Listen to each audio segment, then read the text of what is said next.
everybody, it's that time of year again.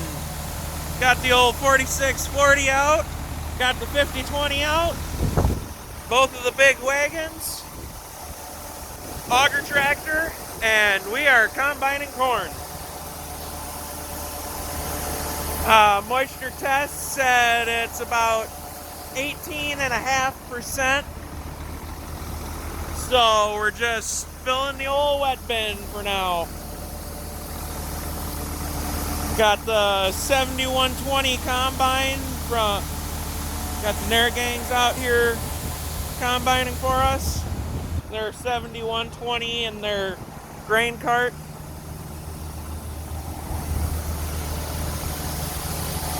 But yeah, wet day corn harvest.